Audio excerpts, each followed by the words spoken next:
Hello everyone, Professor Kurzlik here. So it's been a few days since we've talked about the Russia-Ukraine war, so I kind of wanted to give an update, just talking about some of the things that have been occurring. The big pressing issue that's in the news, front page of the New York Times, is that the U.S. is resuming weapons shipments to Ukraine, which, if you hadn't seen, there had been a pause in the U.S. sending weapons, defensive weapons, to Ukraine. So let's step back. On July 7th, President Trump announced that the U.S. will resume sending, quote, defensive weapons to Ukraine after a short pause, a pause of about a week and a half. But that pause had made pretty big international news because as the U.S. was pausing weapons shipments to Ukraine, Russia, on pretty much a nightly occurrence, has been attacking Kyiv, attacking cities across Ukraine. And these weren't minor attacks. These were some of the biggest attacks since the full-scale invasion. Fatalities, weapons, and civilian infrastructure damage. So some pretty big strikes.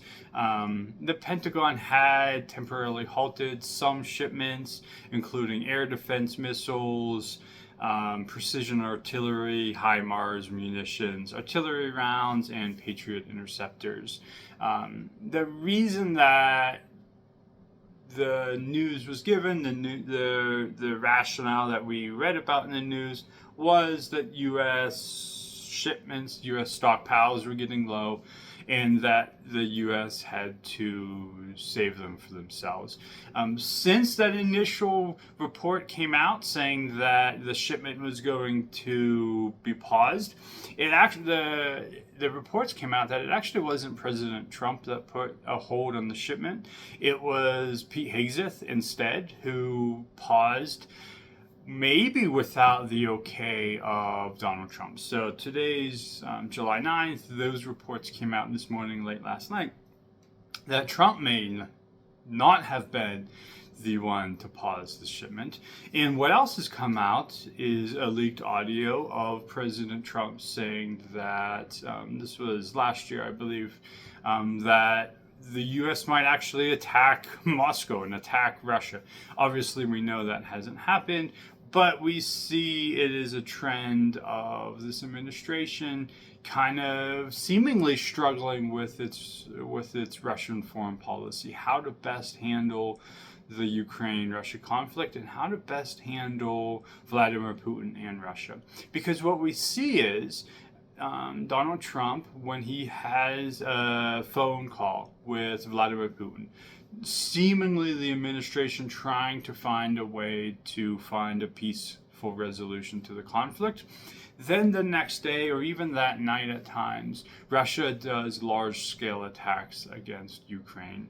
So we're starting to really see how difficult it is for the administration to have a Russian policy that is successful at ending the war. And we've seen in recent days how Donald Trump seemingly is getting mad at Vladimir Putin because Putin talks about, okay, we can find a resolution to the conflict, and then Putin seemingly goes back against what he said to Donald Trump. So although I haven't made a video on this in about a week, we see a lot continues to happen every day.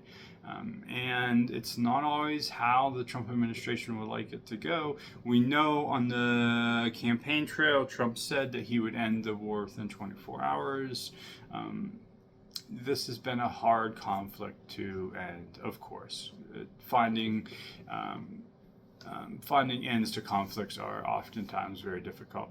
So back on the main thing we're talking about here today, about the U.S. resuming weapons shipments to Ukraine. So a lot has happened in the past week, but we're going to focus on this. U.S. resumes weapons shipments to Ukraine. So, as I mentioned earlier, why did that pause occur? The Pentagon, under Defense Secretary Pete Hegseth and Policy Chief Elbridge Colby, initiated this this pause because they said that the U.S. munitions were lower than they needed to be. Again, there's some reporting coming out, though, that President Trump might not have been the one that decided it. Instead, it was Pete Hegseth. So, when Donald Trump said the U.S. will resume shipments to Ukraine, this will hopefully make some of those large-scale attacks more defensible. So again, as we've said, we've experienced a lot of attacks in Kyiv, across Ukraine. Some of these defensive weapons will hopefully make it easier for the Ukrainians to defend themselves. So we have seen the surge in Russian strikes. Over 500 drones, glide bombs, and missiles have targeted Kyiv, which have killed civilians, including children. This is something that Trump cited, this heavy civilian toll, and said Ukraine has to be able to defend themselves. So we see that Trump has publicly criticized Putin now, saying that he's not happy with him and that he's killing a lot of people. Here again, Trump has emphasized air defense support with Zelensky and threatened tougher sanctions on Russia. Zelensky and Zelensky and Donald Trump held a phone call recently, and Zelensky said this was a much more productive phone call than any meeting they've had in the past. So we all remember when Zelensky was in the White House and there was a confrontation between Zelensky and Donald Trump. Zelensky said, this phone call, he said, was much better and much more promising. So we see that maybe that also helped encourage President Trump to make sure these arms shipments are going to Ukraine.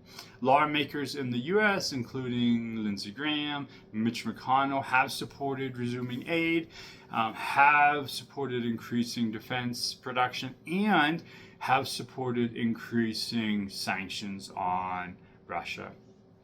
So we do see that the highlights are that weapons shipments will resume to Ukraine. This will hopefully allow Ukrainians to defend themselves because we have seen pretty large-scale attacks within Kyiv, again, within other major cities across Ukraine by the Russians at an unprecedented rate than has occurred over the past 3 years.